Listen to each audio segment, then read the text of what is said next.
అప్పు హవాలా వ్యాపారులు కోటిలో ఉన్నారు, మీ వాళ్ళని అడగండి, బాగా చెప్తారు. తెలిసిన వాళ్ళు బాగున్నారు, మీ దానిలో వాళ్ళని అడగండి, చెప్తారు. అధ్యక్ష, మేము చేసిన నికర అప్పు మొన్న హరీష్ రావు గారు చెప్పారు 3,85,340 కోట్లు మాత్రమే. దయచేసి సభని ప్రజలని తప్పుదోవ పట్టించే ప్రయత్నం చేయకండి. ఇంకొక మాట కూడా నేను గౌరవనీయులైన ఆర్థిక మంత్రి గారికి విజ్ఞప్తి చేస్తా ఉన్నాను.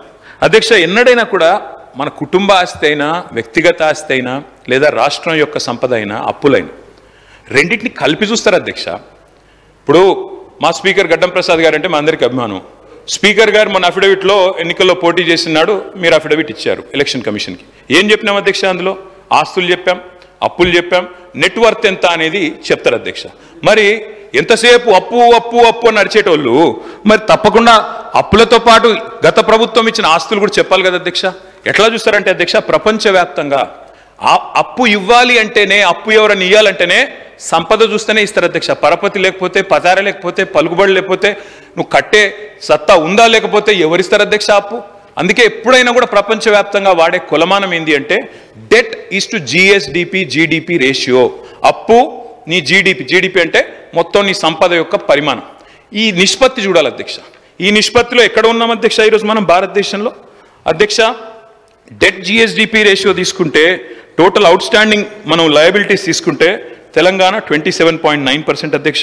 మనకంటే ఇవాళ ఎన్ని రాష్ట్రాలు మనకంటే ఇబ్బందికరమైన పరిస్థితులు ఉన్నాయి అధ్యక్ష? వారు చెప్పే ప్రకారం అయితే దాదాపు 14-15 రాష్ట్రాలు, పెద్ద పెద్ద రాష్ట్రాలు, అందులో కాంగ్రెస్ పాలిత రాష్ట్రాలు ఉన్నాయి, ఇతరులు కూడా ఉన్నారు. వారిని ఇంకొక మాట కూడా నేను విజ్ఞప్తి చేస్తా ఉన్నా. ఇప్పుడే నేను రెవెన్యూ రిసీట్స్ గురించి కూడా చెప్పిన.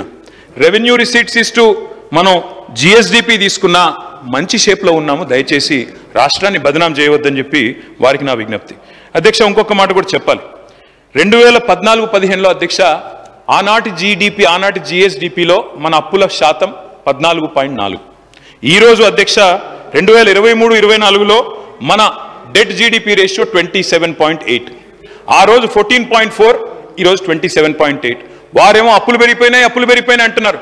మరి ఈ రేషియో ఏం చెప్తుంది అధ్యక్ష? సంపద కూడా పెరిగింది. 4 లక్షల కోట్ల నుంచి 14,60,000 కోట్లకు రాష్ట్ర సంపద కూడా పెరిగిందన్న మాట ఎందుకు విస్మరిస్తున్నారన్న మాట వారిని నేను అడుగుతా ఉన్నా అధ్యక్ష. అధ్యక్ష, ఇంకొక మాట చెప్పాలి. డెట్ జీడిపి అంటే అధ్యక్ష ఇవాళ మనది 27.8%. భారతదేశం యొక్క డెట్ జీడిపి రేషియో, కేంద్ర ప్రభుత్వం యొక్క డెట్ జీడిపి రేషియో 59%. అదేవిధంగా అధ్యక్ష, ప్రపంచంలోనే అత్యంత ధనిక దేశం ఏది అధ్యక్ష? అమెరికా. ఆ తర్వాత మనం చెప్పుకుంటాం సింగపూర్ గురించి, జపాన్ గురించి చెప్పుకుంటాం.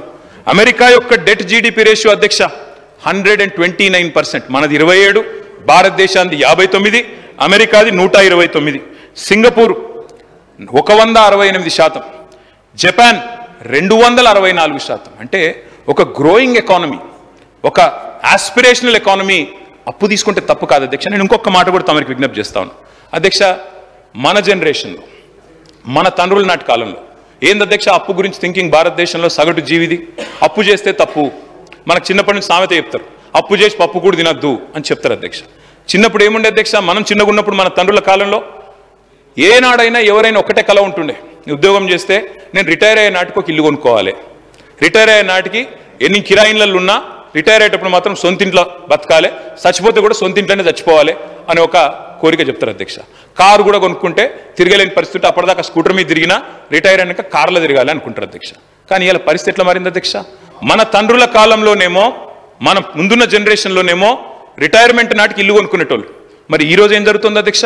హైదరాబాద్లో ఒక అమ్మాయికి కానీ, ఒక అబ్బాయికి కానీ, మన చెల్లెలకు కానీ, మన తమ్ముడికి కానీ, మన పిల్లలకు కానీ ఐటీ ఉద్యోగం వస్తే మొట్టమొదలు ఏం కొంటున్నారు అధ్యక్ష? వాళ్ళు 22-23 ఏళ్ల వయసులోనే మొదలు కొనేది కారు, 2-3 నెలల్లో కొనేది ఇల్లు. మరి అప్పుడేమో రిటైర్మెంట్ అప్పుడు కొనుక్కున్నాం, ఇప్పుడేమో జాబ్ ఎక్కంగానే కొంటున్నాం. అంటే ఏం మారింది అధ్యక్ష? ఏం మారింది అంటే మన పరపతి, మన పలుకుబడి, మన పతారా, మనకు లోన్లు ఇచ్చే ఇన్స్టిట్యూషన్లు కూడా నమ్ముతున్నాయి నువ్వు కడతావని చెప్పి. అందుకే అంటా ఉన్నా అధ్యక్ష, ప్రొడక్టివ్ సెక్టర్లో ఇన్వెస్ట్మెంట్ పెడితే అది అప్పు తప్పు కాదు, అది భవిష్యత్తు మీద పెట్టే పెట్టుబడి అవుతుంది. కాబట్టి అప్పు అప్పు అప్పు అంటూ ఆగం చేయవద్దని చెప్పి కూడా వారిని నేను విజ్ఞప్తి చేస్తా ఉన్నా.